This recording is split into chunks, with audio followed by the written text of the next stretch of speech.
abrofo semunti ene ekame yese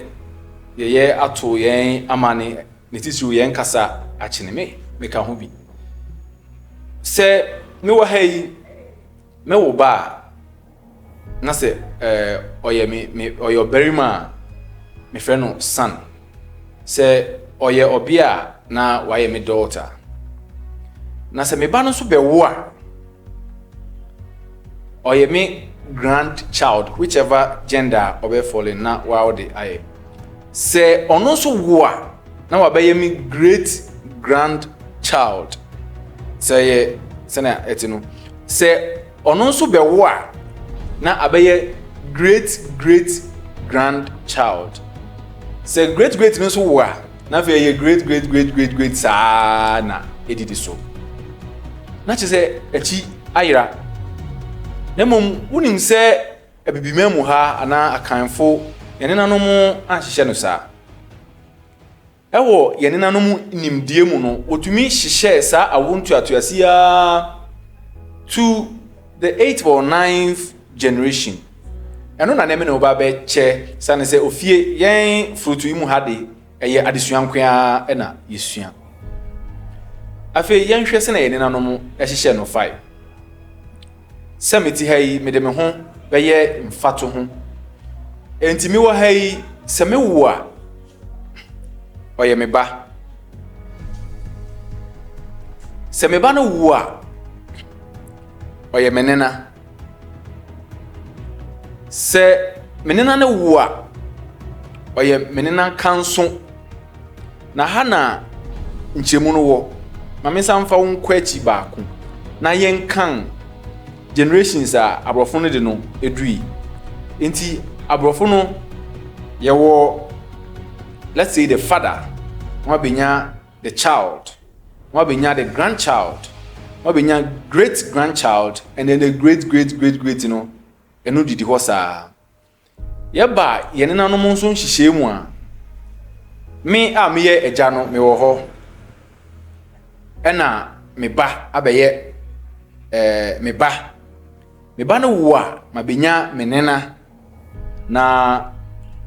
menena nso wo a mabenya menena kanso nti yenya anan now menena kanso no eno ne den eye honam akwa no bi ena yenena no munyansam no wode toto saa awontuatoaso yi ehoma wode tumi de da enso ewo awontuatoaso nim enti wote menena kanso a ana wonena kanso a eno ne waso enti se ufi wonena kanso na ono so wo a ubenya nanankani ese wonenankani enti ufi aso a waba ani enti yenya anum se anum no so wo a aye nanankani no owo a woba benya nanankan hwene yenya asia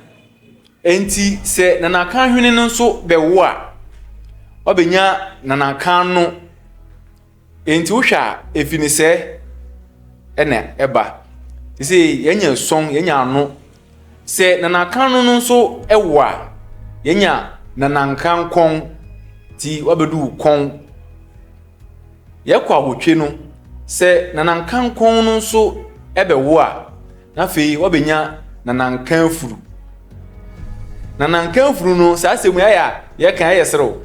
na ebat enokare wo ho nanankan furu no awotwe na yenya no ono so wo a afi yabenya nanankan furu ma hwe odasani bia ne ekura wo ewo wona yafunu ene furuma eno ena obrone bekese elenke o tu enano enti na eno ne ade a wotwa efi wona no interminti the moment a wobetwa no pe that means awo no etwa na fi wasan abehya enti saa akron no na nankan furuma no ono ona otwato enti yamfa ne se wonya saa akron na nankan furuma na ono so bewo a afei yere hyase foforo beye na nankan furuma ba se na nankan furuma ba no so bewo a na abaye na nankan furuma nena so yesan kwakofa aba bio ebra abrofo no de great no na yende yetumi anya bribi a yede toto ya wo ntuatoaso ho a yetumi hu nsunsuni a edam nti na nkan fruma ba na nkan fruma nena na nkan fruma na na kanso na nkan fruma na nkan niwa na je say yes another generation nti ansa na sa wo ntuatoaso ibekọ beba na yetwa decades mu krama